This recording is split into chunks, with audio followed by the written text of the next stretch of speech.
इस वीडियो को पूरा देखो।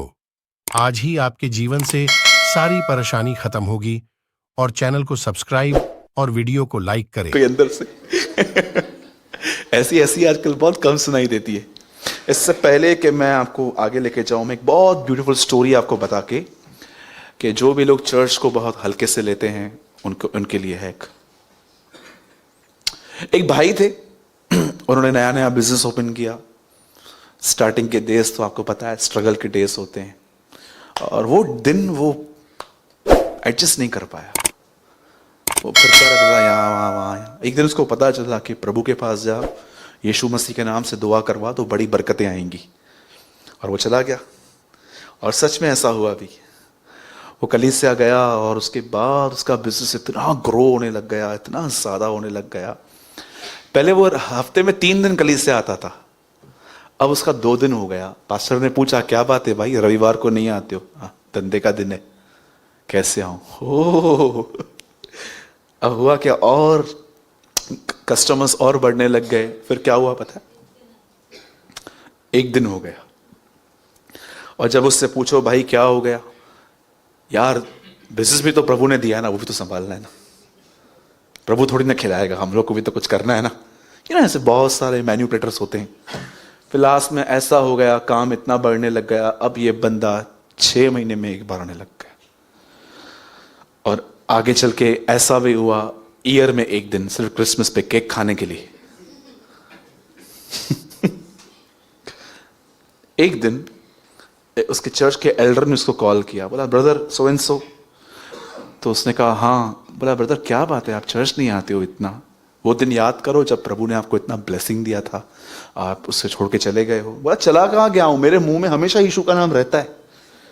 कभी कभी लोग कहते हैं हमारे मुंह में तो हमेशा यीशु का नाम रहता है। बिल्कुल सही बात है, लिखा भी है बाइबल में, ये मुंह से मेरा आदर करते हैं पर इनके मन मुझसे दूर रहते हैं।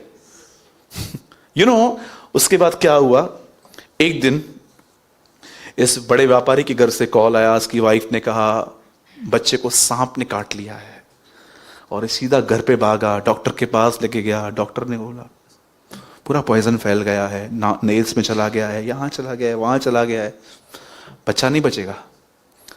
तब उसे एक व्यक्ति की याद आई, जीसस, यार उधर हो सकता है।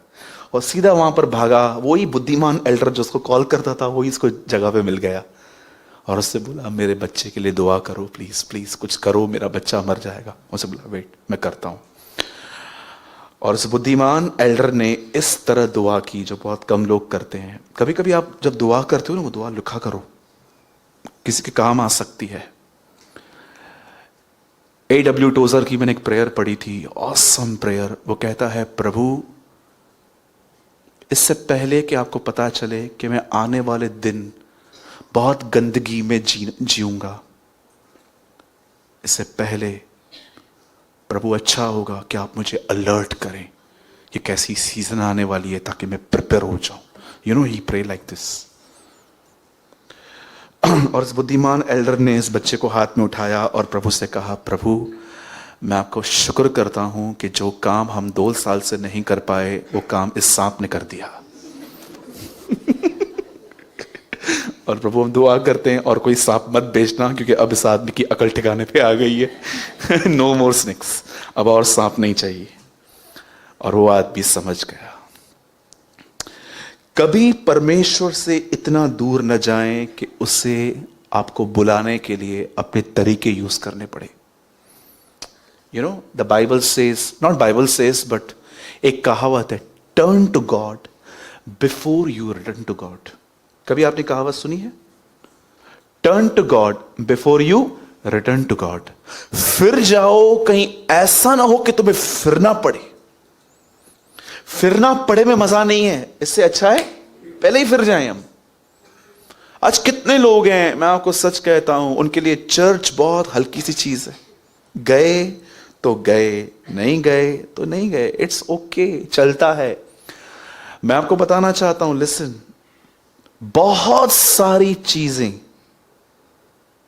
जो आप इंजॉय करते हैं जो गलत हैं, उनके फ्रूट्स आपको ऑन द स्पॉट नहीं दिखेंगे, बट एक दिन जरूर दिखेंगे।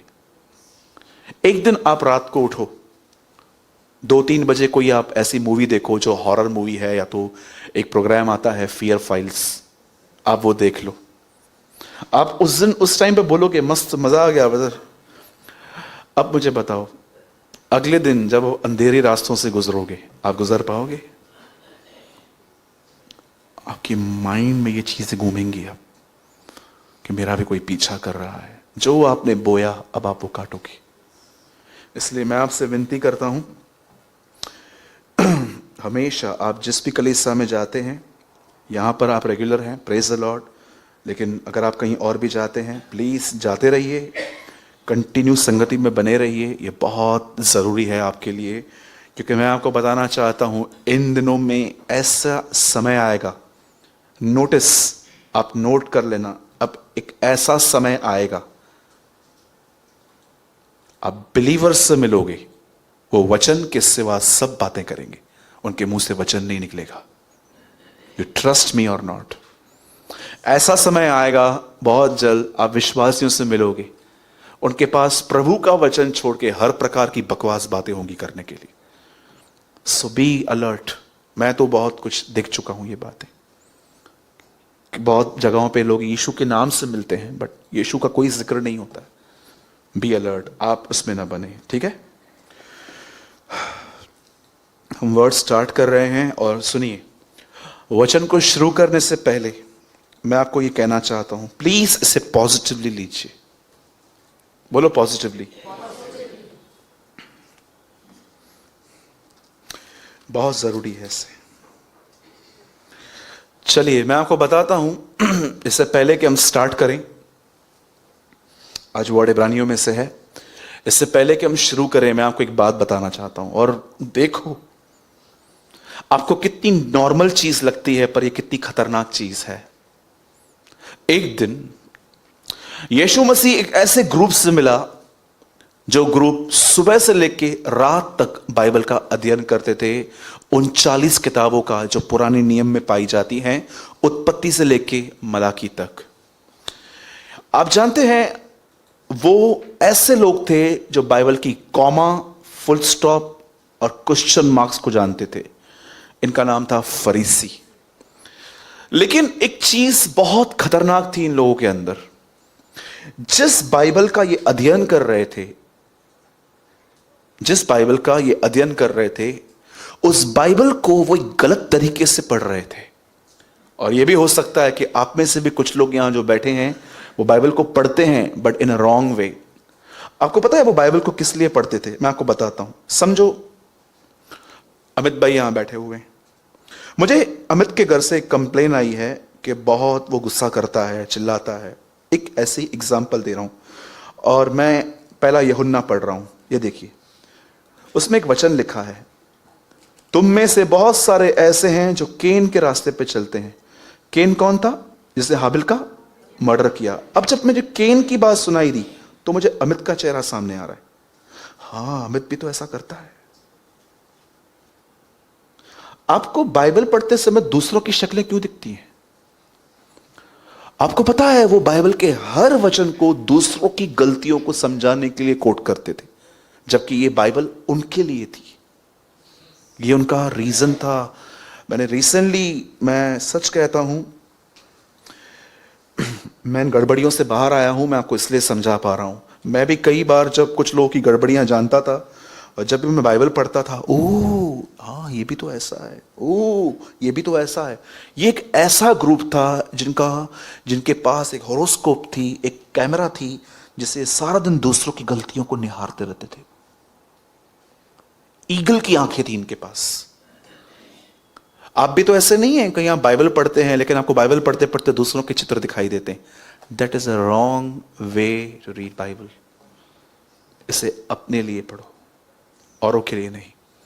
ना इसलिए पढ़ो कि बहुत बड़े बड़े प्रचार करने हैं। ठीक है, हम प्रचार करने के लिए बाइबल पढ़ सकते हैं, वो भी एक लिमिट है, लेकिन आप सिर्फ अपने लिए पढ़ते ही नहीं हो, सिर्फ प्रीचिंग के लिए पढ़ते हो, यू आर इन डेंजर्स। आप जानते हैं, यीशु एक ग्रुप से मिला, और यीशु ने इनके विषय में कुछ बातें कही। इन बातों को सुनो, फिर आपको वचन बहुत अच्छे से समझ में आएगा। यीशु ने इनके विषय में कहा, ये कटोरे और थालियों को बाहर से मांजते हैं, पर भीतर से नहीं। एक ग्लास अंदर से काम आता है, लेकिन ये बाहर से मांजते थे। उसके बाद यीशु उनके विषय में कहता है ये विधवाओं के घरों को खा जाते हैं। मतलब गरीबों के लिए इनके पास कोई तरस ही नहीं है। मैं यीशु के नाम से कहता हूं, अगर आपने किसी को पैसे दिए हैं और आप देख रहे हो वो बेचारा बर्बाद हो गया है, मत मांगो ऐसों से पैसे, माफ कर दो। दया न्याय पर जयवंत है, क्षमा करो तुम्हें भी क्षमा मिलेगी। हाँ, अगर कोई ऐसा है जिसके पास है और वो आपको नहीं दे रहा, ठीक है, ऐसों के साथ हमें थोड़ा बर्ताव करना है, वो भी बहुत ही डिसेंट वे में, न कि गालियां और शराब देना। पर अगर आप देख रहे हो कि आपने किसी को दिया है और वो आदमी बर्बाद सा हो गया है, ऐसों से मत मांगो, आप प्रॉब्लम में आ जाओगे। क्योंकि परमेश्वर दयालु भी है, परमेश्वर धर्मी और न्यायी भी है। विधवाओं के घरों को खा जाते हो लिखा है। उसके बाद लिखा गया है, यीशु कहता है ये कहते तो हैं पर करते नहीं हैं। उसके बाद यीशु मसीह उनके विषय में कहते हैं ये उन कब्रों के समान है जिनके ऊपर लोग चल रहे हैं पर वो नहीं जानते। कुछ बातें बताने के बाद जानते हो क्या लिखा है वहां पर? आप पढ़ लेना। पतरस आके यीशु को कहता है, प्रभु तू जानता है फरीसियों को तेरी बातों से ठोकर लगी है। कितनी गलत बात है कि कोई आपको जीवन का रास्ता बता रहा है और आप उससे नफरत कर रहे हो। ये इजरायलियों का नेचर था।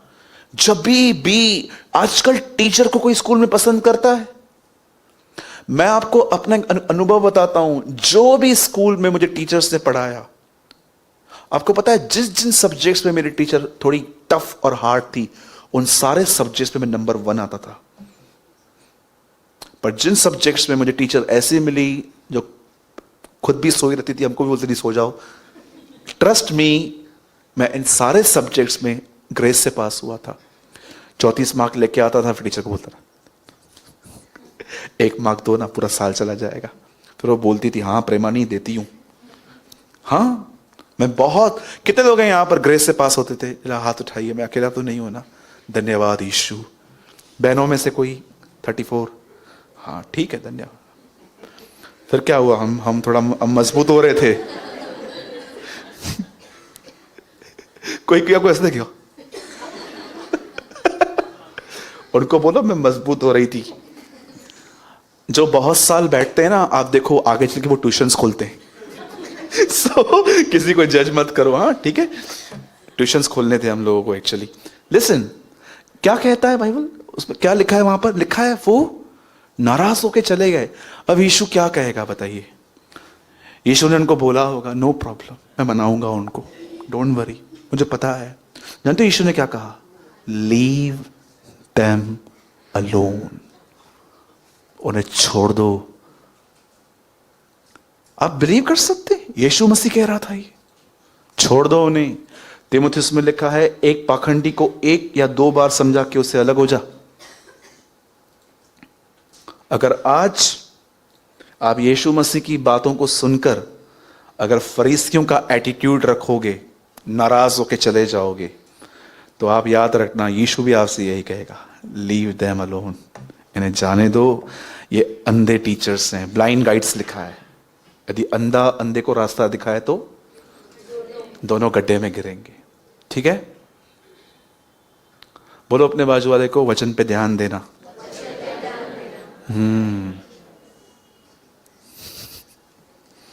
आइए हम इब्रानियों खोलेंगे 12 अध्याय। पंकज भाई 4 लाइट्स बंद कर दीजिए। Hebrew chapter 12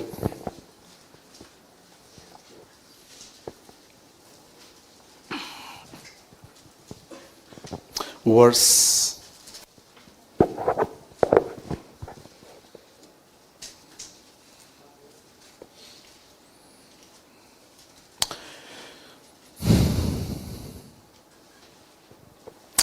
5 and 6। जिनके पास बाइबल नहीं है आप प्रोजेक्टर पे पढ़ सकते हैं। सबने खोल लिया? खोल लीजिए। सच्ची बोल रहा हूं, ये फिलेमोन के बाद आता है, आप चेक कर सकते हैं। ओके, ये फिलेमोन के बाद आता है और हम इसमें पढ़ रहे हैं 12 का 5 और 6। तुम उस उपदेश को जो तुमको पुत्रों के नाई दिया जाता है भूल गए हो कि हे मेरे पुत्र, प्रभु की ताड़ना को हल्की बात न जान, और जब वो तुझे धुड़के तो हियाव न छोड़। 6, क्योंकि प्रभु जिससे प्रेम करता है उसकी ताड़ना भी करता है, और जिसे पुत्र बना लेता है उसे कोड़े भी लगाता है। इंग्लिश में लगाइए। You are children of God and he speaks words of comfort to you. You have forgotten these words, my child. Don't think the Lord discipline is worth nothing, and don't stop trying when he corrects you. आगे, the Lord disciplines everyone he loves. He punishes everyone he accepts as a child. ध्यान दीजिए, बता रही English लगा खोल के रखो। Discipline everyone he loves. ध्यान दीजिए, आपका बच्चा दाल और चावल हाथ से खाता है तो कोई इशू नहीं है, चम्मच से खाएगा तो भी इशू नहीं है, पर वो अगर ऐसे से खाएगा कुछ बोलोगे नहीं। आपका लड़का रात को आपके सामने आके सिगरेट पिए और धुआं आपके मुंह में छोड़े, कुछ नहीं बोलोगे।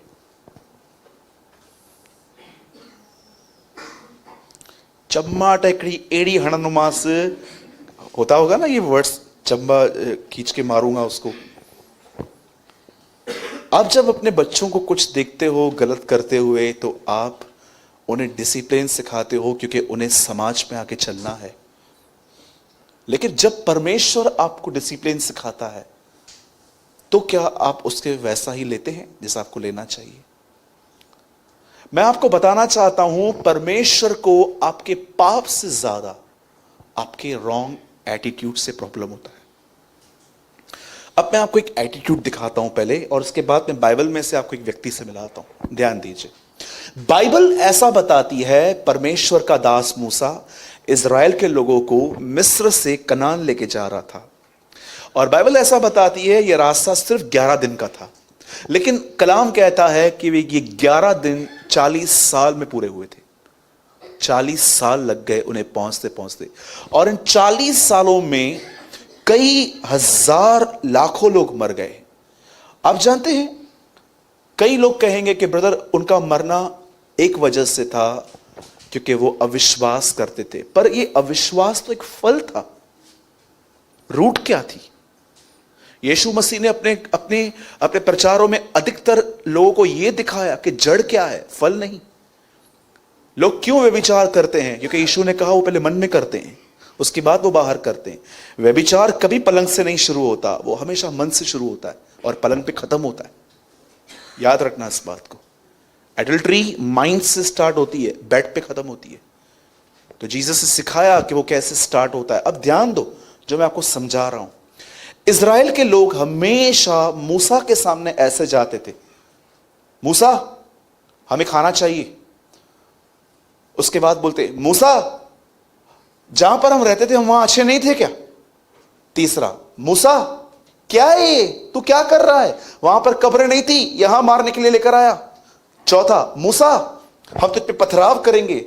आप उनके एटीट्यूड को देखो, वो खाना मांग रहे हैं पर खाने का तरीका देखो।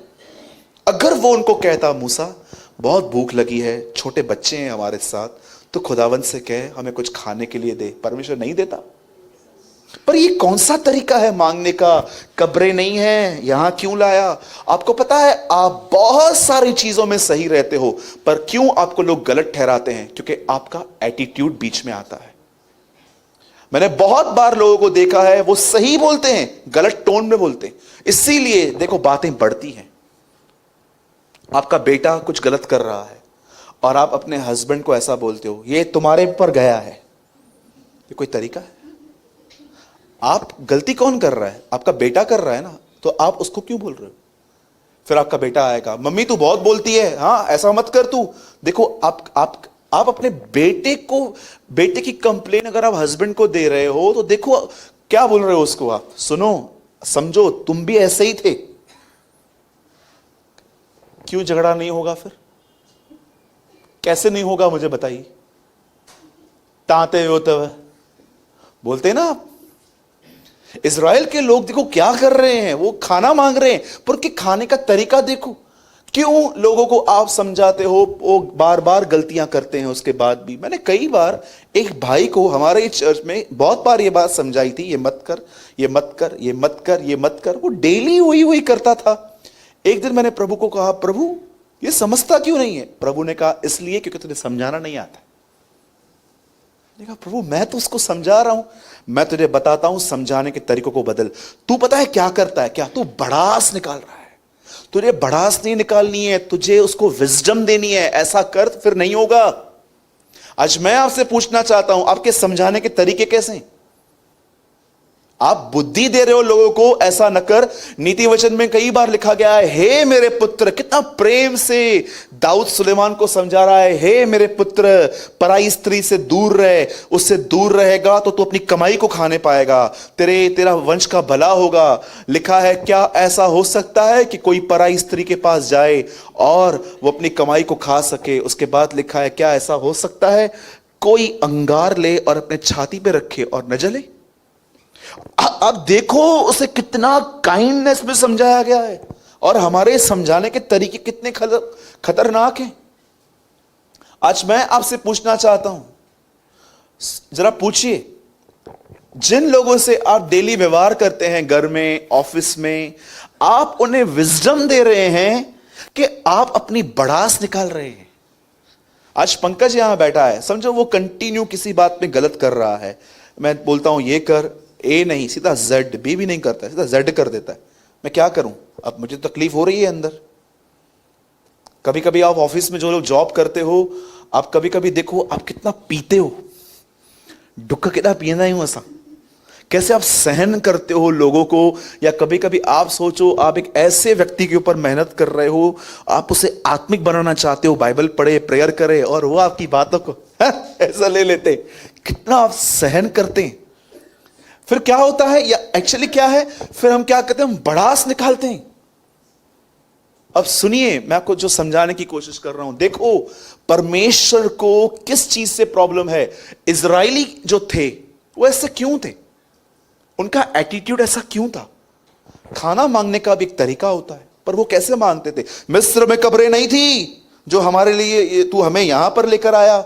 मैं सोच रहा था, प्रभु एक बात बता यार, भूखे प्यासे लोग हैं, खाना नहीं मांगेंगे, वो क्या गलत मांग रहे हैं मुझे बता। मैं होता तो मैं भी मांगता, सूरज मैं ऐसा हूं, मैं खाना नहीं दूंगा। उनके खाने के तरीके देख, वो मांग कैसे रहे। अरे इतने चमत्कार दिखा के मैं उनको निकाल के लेकर आया, अब भी देख वो कितना डिसरिस्पेक्ट से बात करते हैं मुझसे। आप सोचो, आपके साथ कोई 10-15 दिन कंटिन्यू डिसरिस्पेक्ट करे, आप बर्दाश्त कर पाएंगे? हाँ, होंगे खुदा के साथ जुड़े हुए तो सह लेंगे, अदरवाइज सोचो। अब ध्यान दीजिए जो मैं कहना चाहता हूं। बाइबल ऐसा बताती है, परमेश्वर ने एक व्यक्ति बनाया, उसका नाम था आदम। और बाइबल बताती है प्रभु ने उसे free will the. Free will का मतलब समझते, जो चाहिए तू कर सकता है। और प्रभु ने उसको यह भी सिखा दिया भला और बुरा क्या है, और फ्री विल भी दे दी। और उसके बाद बाइबल ऐसा बताती है, परमेश्वर ने जो आदम और हवा को मना किया था, कई लोग बेचारी बहनों पे दोष लगाते हैं, हवा ने गिराया। याद रखना, प्रभु ने नर और नारी, वे दोनों एक ही हैं, अलग अलग नहीं है। तो ये बोलना बंद कर दो सिर्फ हवा हवा हवा। आदम ने भी खाया है उसका, क्योंकि वो दोनों एक हैं लिखा है। तो उसने खाया तो उसने भी खाया ना। क्यों सिर्फ बहनों पे दोष लगाते हैं हम लोग? बोलो मैं भी दोषी हूं। निकल ही ना तो मुंह, निकल ही नहीं रहा है मुंह में से। ओह, बोलो मैं भी दोषी हूं। एक ने तो पहले ही बोल दिया। बाइबल क्या बताती है, उन्होंने खाया और उसके बाद क्या हुआ, प्रभु नीचे उतरा। अब मैं आपसे एक बात पूछना चाहता हूं, क्या वहां पर ऐसा लिखा है, प्रभु जैसे नीचे आया, एक स्वर्गदूत वहां पर खड़ा था और वो स्वर्गदूत प्रभु को बोलता है, और प्रभु वहां पर गया, इन लोगों ने लफड़ा किया है। क्या हुआ क्या? तो वो जो मना करके गया था ना, वो इन्होंने किया है। और प्रभु को वहां पर गुस्सा आया और प्रभु बहुत जोर से अंदर गया, किधर है तू? परमेश्वर सब जानता था, उसने ऊपर से देखा था कि ये लोग क्या क्या कर रहे हैं। और जैसे वो नीचे आया, वो पहली चीज कहता है, आदम तू कहां है? आदम निकला, क्या था? इसने फल खिला दिया। फिर हवा इसने फल खिला दिया। फिर सांप देखता होगा, हाँ मैंने खिला लिया। वो भी देखता होगा, अभी तो मेरा तो कोई भी नहीं है भाई। मैंने खिला दिया। और आप जानते हैं, परमेश्वर ने उसे निकाल दिया। मैं आपको बताना चाहता हूं, लिसन, जब उन्होंने फल खाया ना, प्रभु वहां पर आया और प्रभु ने उनको जब कहा, वेयर आर यू, तू कहां है? याद रखना, अपने बाइबल में ब्रैकेट में लिख देना आज अपने इस वचन के पास में, कि परमेश्वर न्याय करने नहीं, बातों को बनाने आया। He is a God of restoration. आप सोचो, अगर उसको न्याय करना होता तो सीधा नीचे उतरता, एक एक को चाटे मार के निकाल देता, चलो निकलो निकलो निकलो यहां से। पर आकर भी पूछता है, भाई तुम कहां हो, ताकि वो सामने आए और मान ले कि हां मैंने किया है। मैं आपसे पूछना चाहता हूं, जब आपके घर के अंदर या आपके ऑफिस में या कभी कभी आप पब्लिकली रिब्यूक किए जाते हैं, डांटे जाते हैं, उसे कैसे लेते हैं आप? अधिकतर लोग नाराज हो जाते हैं। मैं आपको सच बताऊं, कभी कभी आपके लाइफ में ऐसे भी लोग होंगे कि वो गलत करेंगे, पर उनको समझाना आपके लिए एक चैलेंज बन जाएगा, क्योंकि आपको पता है इनको समझाया ना, ये आपसे ही नफरत करेंगे। मैंने देखा है, एक दिन एक हस्बैंड और वाइफ के बीच में मैं गया, कुछ हुआ था उनके बीच में। अरे मैं इतनी बड़ी परीक्षा में पड़ गया वहां पर जाके। मैंने प्रभु को बोला, प्रभु मेरे को फिर कभी मत भेजना। मैं वहां पर गया, पति बोल रहा था, ये समझती नहीं है, ये वो, और उसकी वाइफ भी, अरे ये नहीं समझता है, ये क्या हो गया? मैंने भाभी को बोला, भाभी आप भी मेरे को ही डांट रहे हो। अरे बाप रे माचो, ये तो बुलंदीन है। फिर हस्बैंड को बोला, आप चुप रहो, मतलब मैं गलत हूं।